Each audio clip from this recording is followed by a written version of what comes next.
Amen. Well, so we start in the book of Esther, and the book of Esther is a story about the Jews who were taken into captivity during the Babylonian Empire.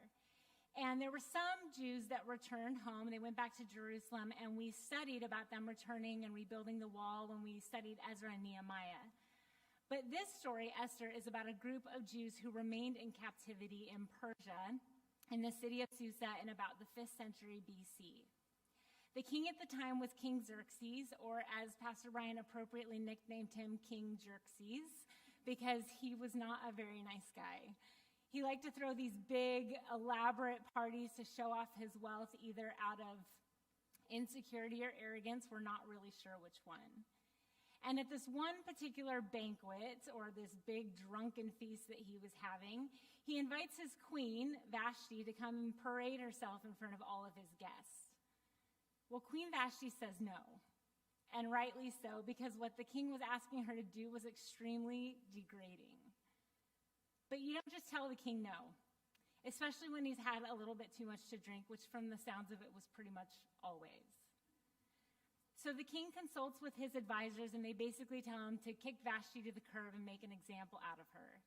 And then they host this beauty pageant of sorts, and they invite all of the young virgins to come and be presented before the king so he can choose for himself a new queen. In the city of Susa at this time is a Jew named Mordecai, and he has a young cousin named Esther, and he's basically taken her in, he's adopted her, her parents aren't around anymore, and she gets forced into this beauty pageant.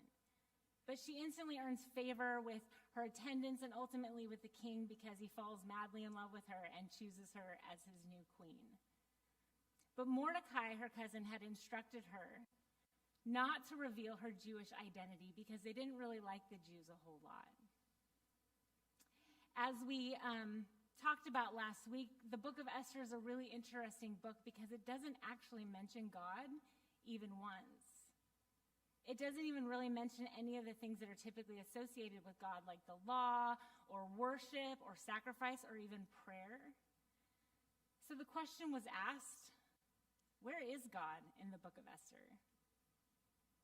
Where is God in all of this? Is God really sovereign over it all? While he's not directly mentioned, does God have a hand in the decisions that are being made? Does God really intervene in the lives of these characters? And does God really intervene in our lives as well? And what do we do when we can't see what God is actually up to? A few weeks ago, we hosted VBS here, Wilderness Escape, and Miss Mandy Shanley, she was kind of our upfront person, our MC, our wilderness tour guide is what we called her.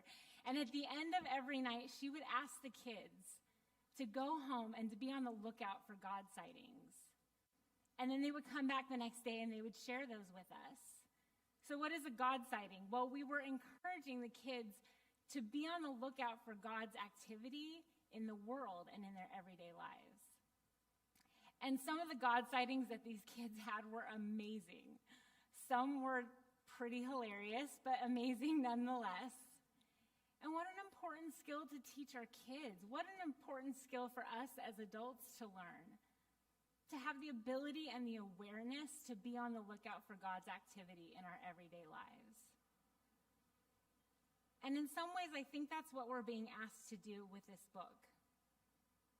God isn't directly mentioned in this book, and some of the studying that I did and the commentaries I read said that that was actually a literary writing style. It was intentional.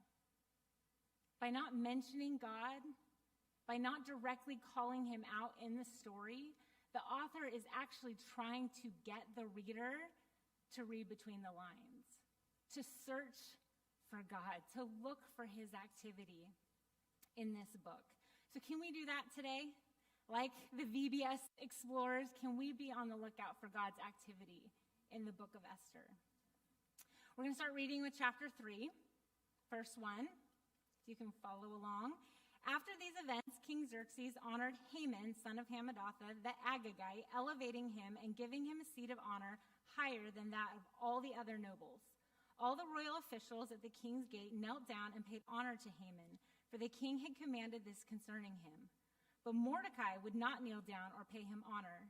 The royal officials at the king's gate asked Mordecai, "Why do you disobey the king's command?" Day after day they spoke to him, but he refused to comply. Therefore they told Haman about it to see whether Mordecai's behavior would be tolerated, for he had told them he was a Jew. When Haman saw that Mordecai would not kneel down or pay him honor, he was enraged. Yet having learned who Mordecai's people were, he scorned the idea of killing only Mordecai.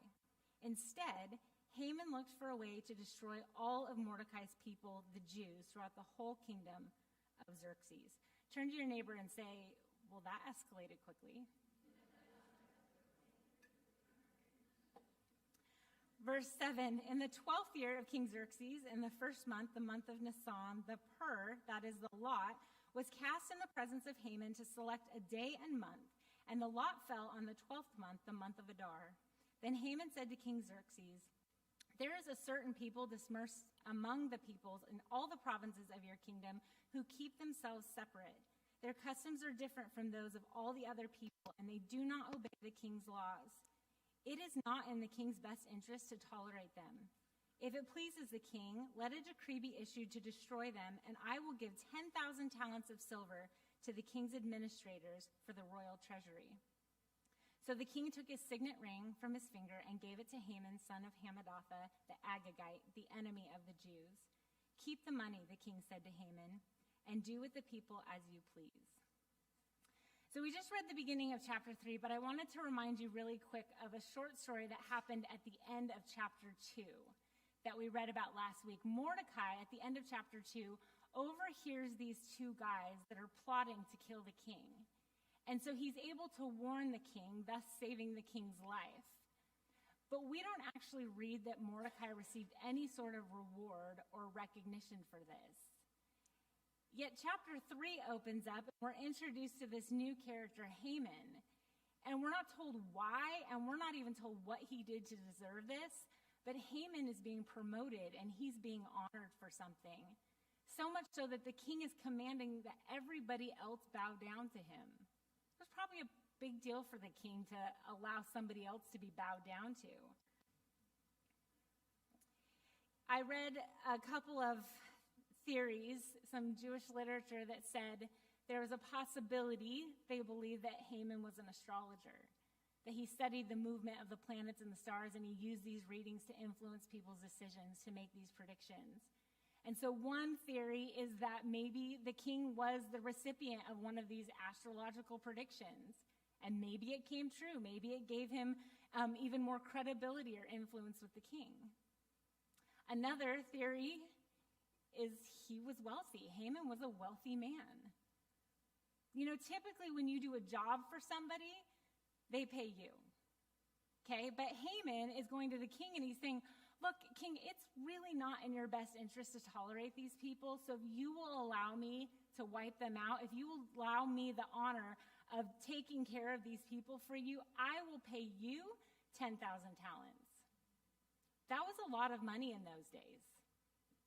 That's a lot of money in our days. They actually say it would have been the equivalent of Haman offering somebody today $5 billion. So either Haman had so much money that this was just disposable income, or his hatred of the Jews actually outweighed his love of money. It was interesting, I also read that the taxes alone that the Jews would have paid to the king over a course of a generation was a considerable amount of money. So by Haman wiping out the Jews, he was essentially disrupting the economy. He was taking a profit away, money away from the king. And if he takes money away from the king, how is he going to throw his 180-day-long parties? So Haman is smart enough to know that by offering the king this money, he's really eliminating any financial excuse the king has for not allowing him to carry out his plan.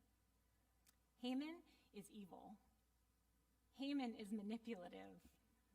And Haman is also incredibly smart, which is a really bad combination. So because Mordecai refuses to bow down to Haman, he is enraged and he devises this plan to wipe out all of the Jews. But anyone else besides me read this interaction and ask, okay, so what's really going on here? Like, what's the root issue here? why is Mordecai refusing to bow down? Now, we might be thinking, okay, well, Mordecai's a Jew, and Jews weren't supposed to bow down and worship anyone other than God. And yes, that is true, but that's not actually what I think is going on here. Because bowing down to pay respect to a king or authority figure was different than bowing down in worship of a foreign god or an idol. So why was Mordecai refusing to bow down? And Haman, was his ego so fragile that this one man refusing to bow down to him could make him completely disregard all of the other people that are bowing down and paying him honor and respect? And what would cause him to go to such great lengths to wipe out an entire nation just because one man refused to give him the respect that he deserved? Well, I think it's because Haman and Mordecai, they go way back. Not them personally, but their people. I want to take you on a little bit of a rabbit trail journey. You don't have to turn there, but stay with me for just a minute. In Exodus 17, Moses has led the Israelites out of Egypt, and they're on their way to the promised land, be it ever so slowly. And they get attacked by the Amalekites. And so they're fighting this battle, and you might remember it. Joshua's down, and he's leading the battle, and Moses is standing up on a hill, and he's holding up his staff. And every time he holds it up, they're gaining victory. But every time he lowers it, they're losing. And so Aaron and Hur, they come in, and they hold up his arms, and they help support him so that he gains victory. And it says in Exodus 17, verse 16, because hands were lifted up against the throne of the Lord will be at war against the Amalekites from generation to generation.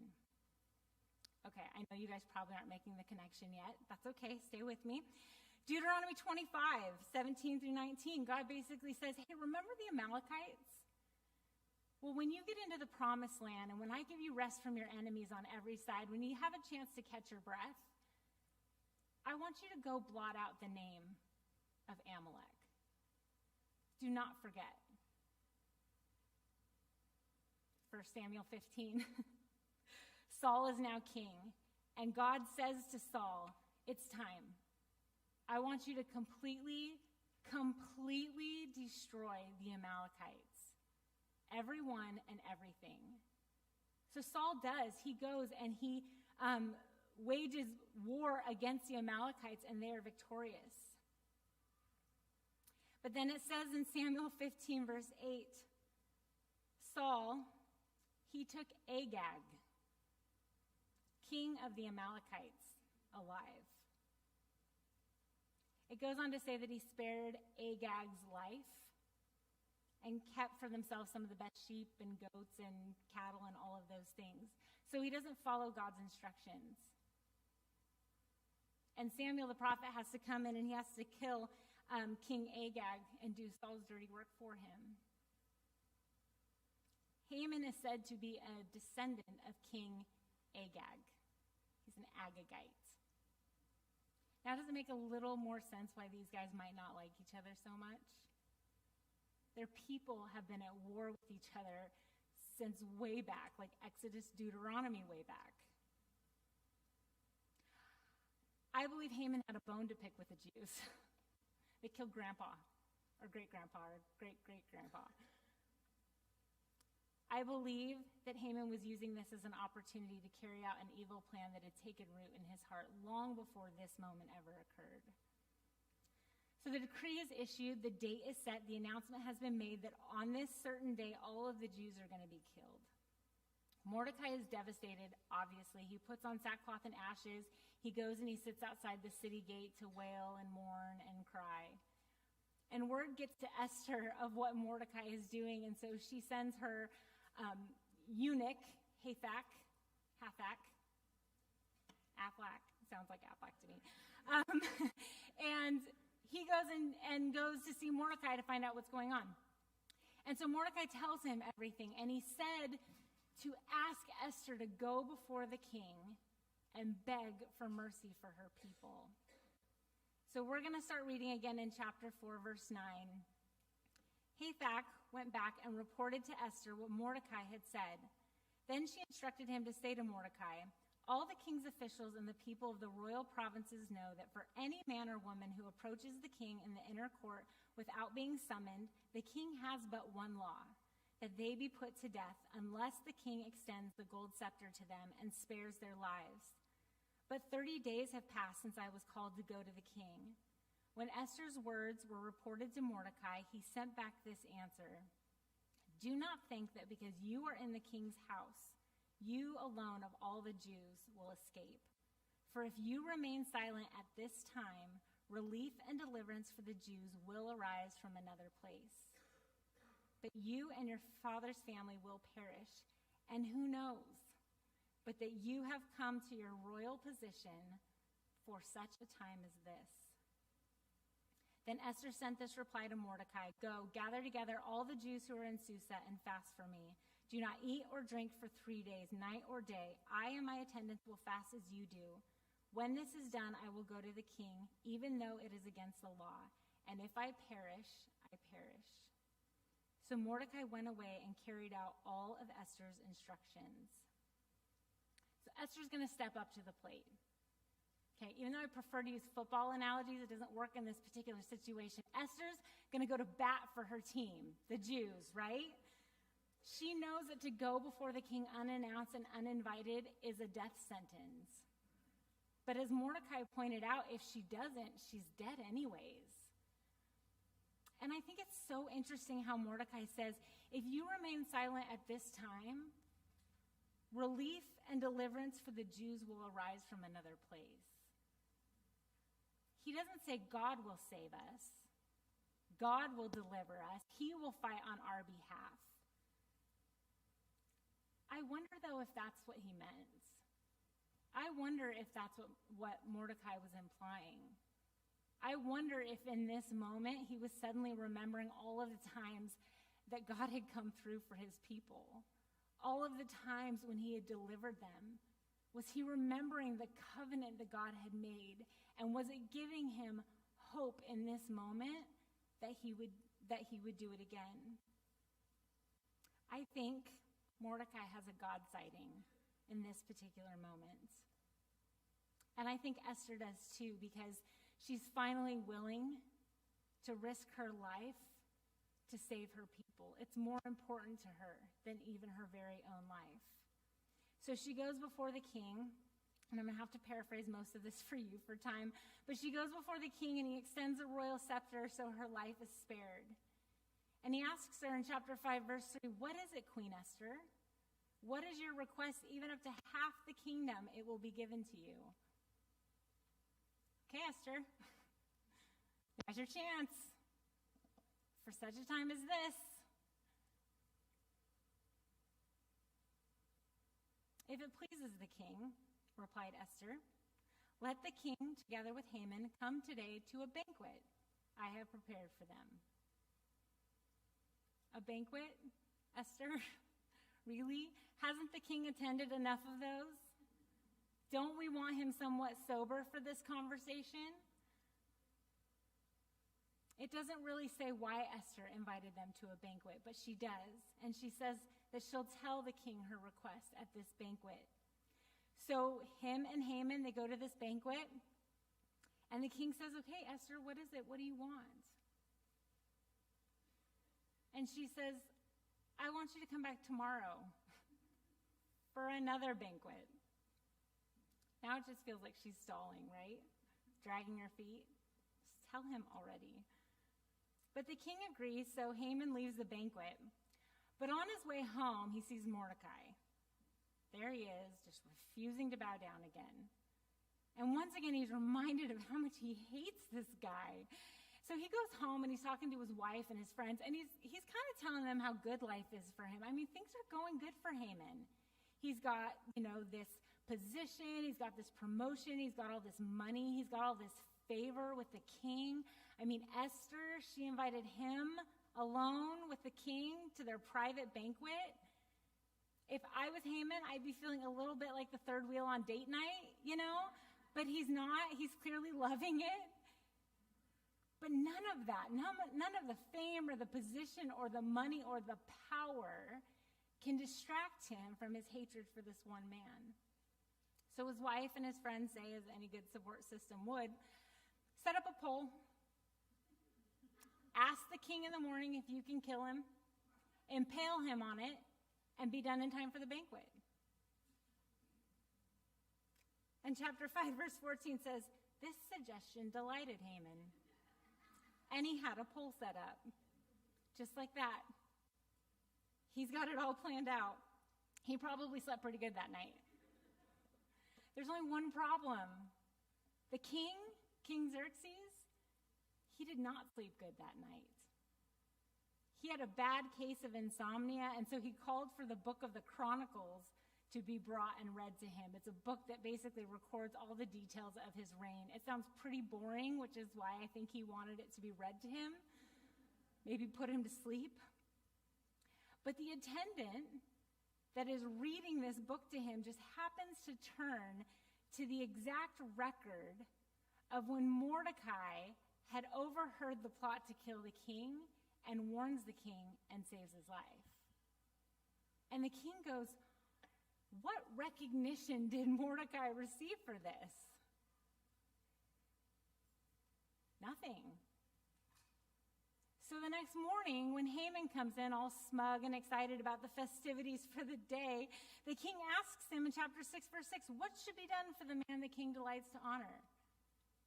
Well, Haman's a narcissist, and so he obviously assumes, who else could he possibly want to honor but me?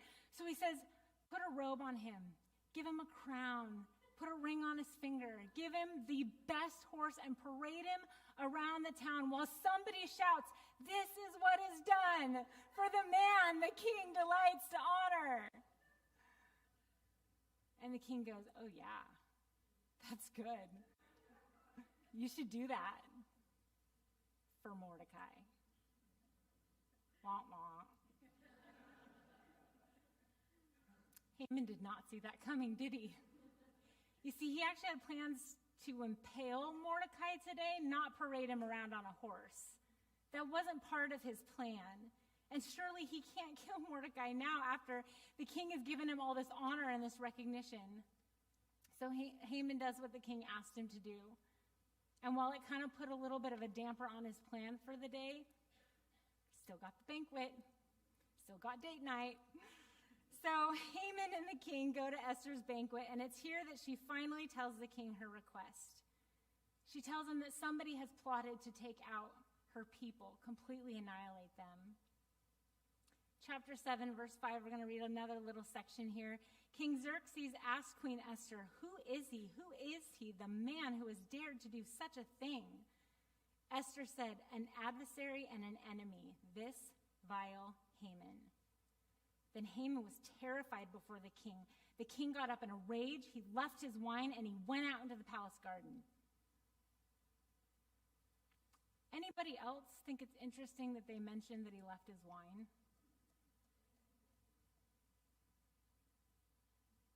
Clearly, that was a big deal. Like, oh no, the king's really mad now. He just set down his wine. He just put it down and he just let go of it and he just went out into the palace garden. It's kind of funny, but then it's also really sad. Because that's what the king was known for. That was his legacy. For him to set down his wine was clearly unheard of and a big deal for them to make sure that that was recorded in Scripture. He just sets it down and he goes out into the palace garden. But Haman, realizing that the king had already decided his fate, it must have been him setting down the wine where he realized, uh-oh, I'm in big trouble now. He stayed behind to beg Queen Esther for his life. Just as the king returned from the palace garden to the banquet hall, Haman was falling on the couch where Esther was reclining. The king exclaimed, will he even molest the queen while she is with me in the house? As soon as the word left the king's mouth, they covered Haman's face.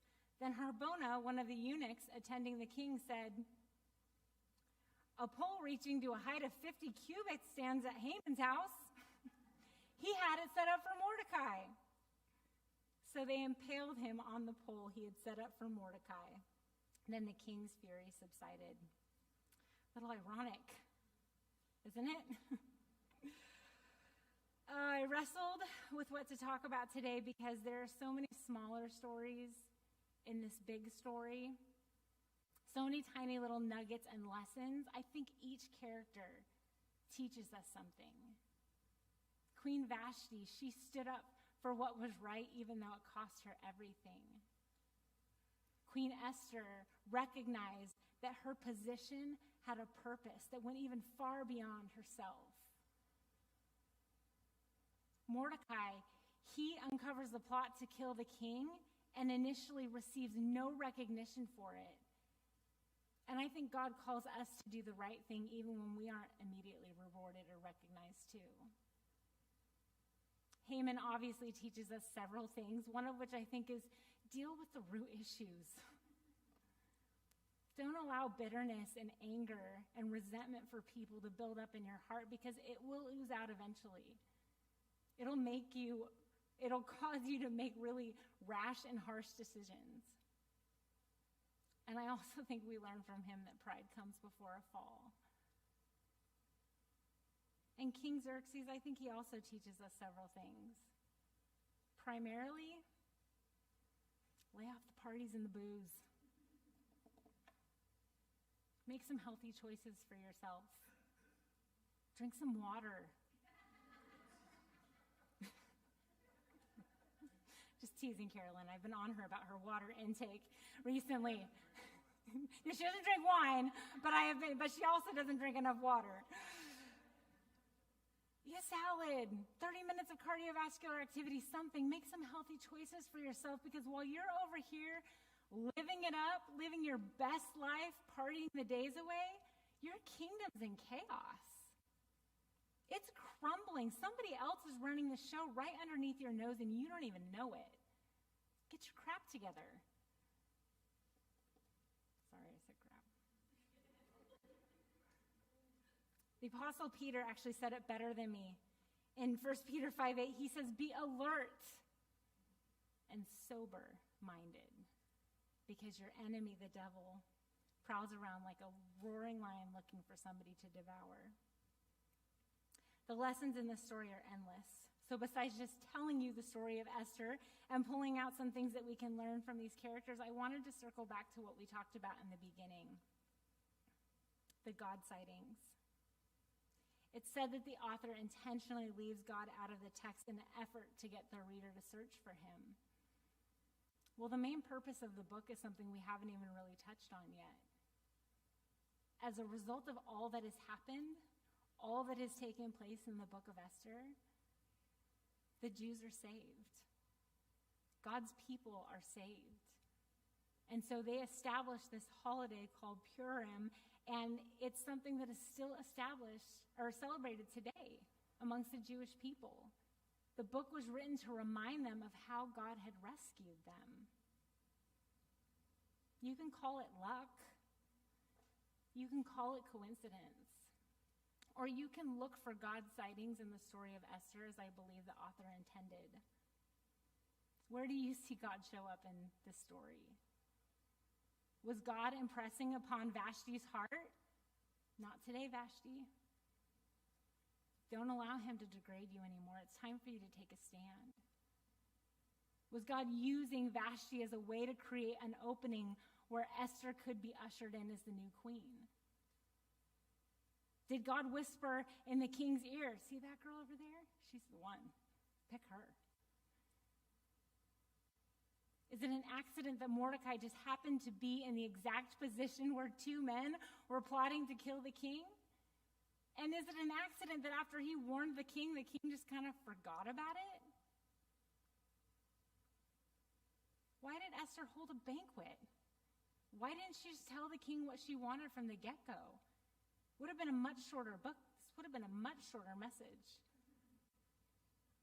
And why, after she held one banquet, did she hold a second banquet? I don't know, but what I do know is that between those two banquets, the king can't sleep. And his bedtime story just happens to be the account of where Mordecai saves his life And he realizes, hey, I never recognized that guy for it. So instead of dying the next day, Mordecai is paraded around on a horse. Did Esther have to hold 2 banquets? No.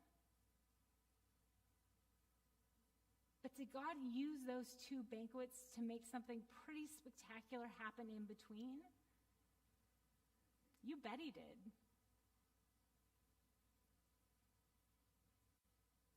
I mean, come on, you either believe in some pretty crazy coincidences, or God is all over this book. Now, I'm not saying that all activity in this book is God's activity. I don't think God told Haman, hey, kill the Jews. This is going to make a really good story.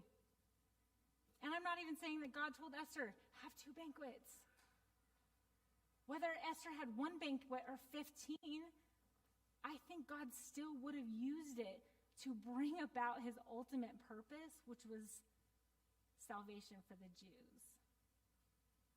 I think the story of Esther is about trusting not only in God's sovereignty, but trusting in God's providence. What is sovereignty and what is providence? What's the difference? Well, there's an author, his name is John Piper. He wrote a book that's pretty popular. It's called Discovering God. You might have heard of it before. Well, he also wrote a book on providence. It's called Providence. Catchy. He says God's sovereignty is his right and his power to do all that he decides to do. So basically, he's God. He's creator. He's sustainer of it all. He can pretty much do whatever it is that he wants to do.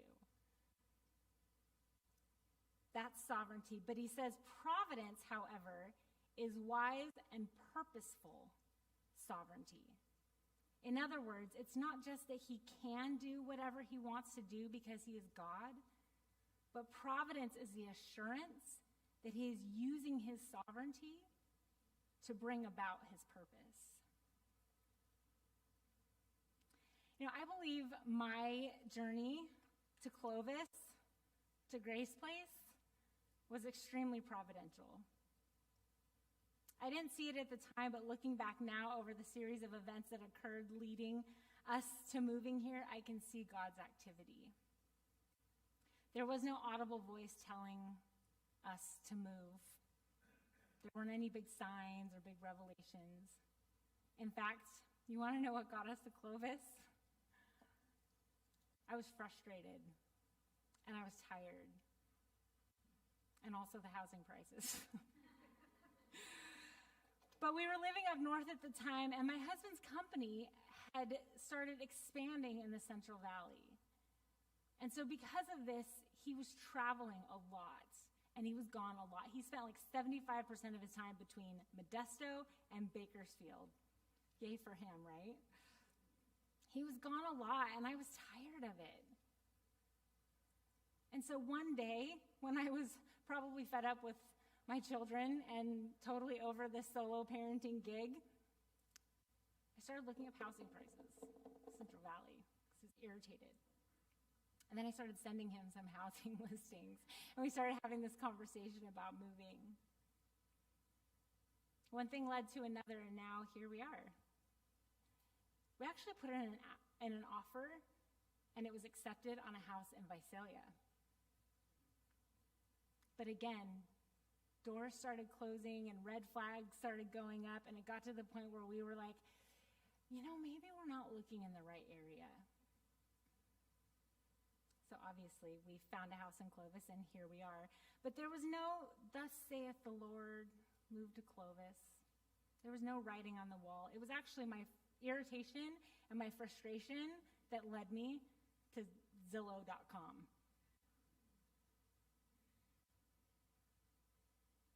And of course, it was my love and my joy for spending time with my husband and my desire for more family quality time that led me there as well. That wasn't a plug for Zillow, by the way. They're not like paying me money for this. I have to say that for the YouTube people. They're going to think that I'm making money off of this or something. But I can see now, God had a plan for our family moving here. It was bigger than any of us had imagined, and we were just trying to make life a little less chaos, a little less chaotic, a little less stressful. But I see now, looking back, that God was actively working to bring about a greater purpose, his greater purpose. I can see God sightings all throughout the story. As Proverbs 16:9 says, we were making plans in our hearts, but I believe it was the Lord that was directing our steps. I didn't see it then, but I see it now. Where do you see God's activity in your life and in your story? I recognize for some of you that might be really challenging. And it's tough because anytime you talk about God's sovereignty or his providence, one of the questions that always comes up is, well, if God is sovereign and he's working providentially and he's working all things towards this greater purpose, is all activity God's activity? No, I don't think that it is. And there's a couple of ways that people can go with this. On one hand, there's people that say, well, if God is sovereign and he's working all things out and he's got this big plan and purpose and all activity is God's activity, why do bad things happen? And then on the other end, you have people that tend to over-spiritualize things. They also think that every activity is God's activity. Look at that. I got the best parking spot closest to the door at TJ Maxx. It's God sighting. And I see in the Bible where it says that in all circumstances be thankful, but I don't see anywhere where it says in all circumstances attach God's name to it. Thank you. We live in a sinful and a broken world where bad things happen, things that break the heart of God, things that I think he says, I hate that that happens. That is not what I wanted to happen. That is not what I wanted for you. I'm sorry. That's not something I would want any of my children to have to go through. But I think he also says, I have an ultimate plan and a purpose. It's good.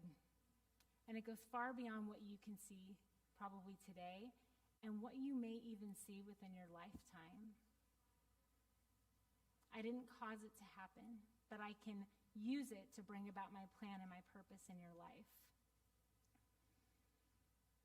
Notice that I said can use it, because also in God's sovereignty, he gave us free will. So we get to make choices. We can choose to surrender the brokenness and the pain and the difficult circumstances and seasons and say, okay, God, if you can make something good out of this, do it. Romans 8:28, for we know that in all things means all things, God works for the good of those who love him, who have been called according to his purpose. Let's stand.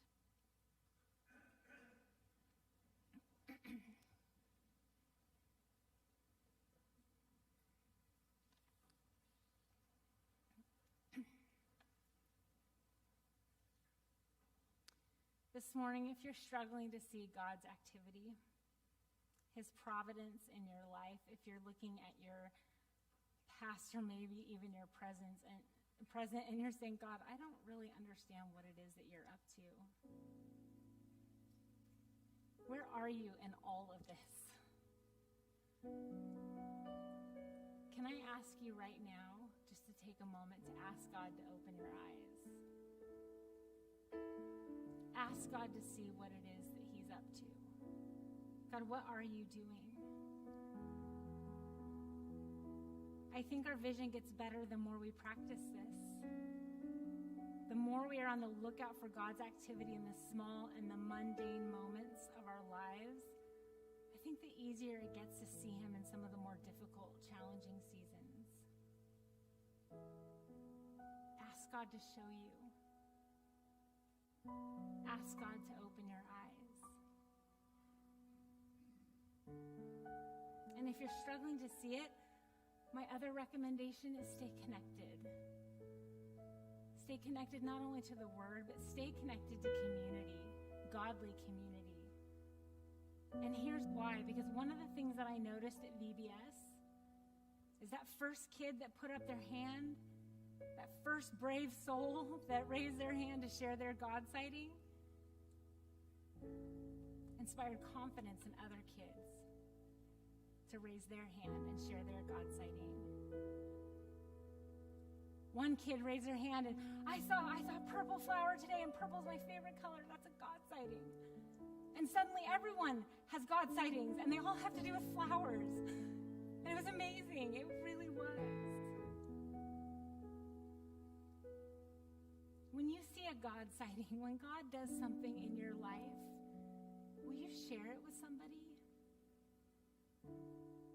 Because your God sighting might just help somebody else to recognize God's activity, to see God's sightings in their own lives.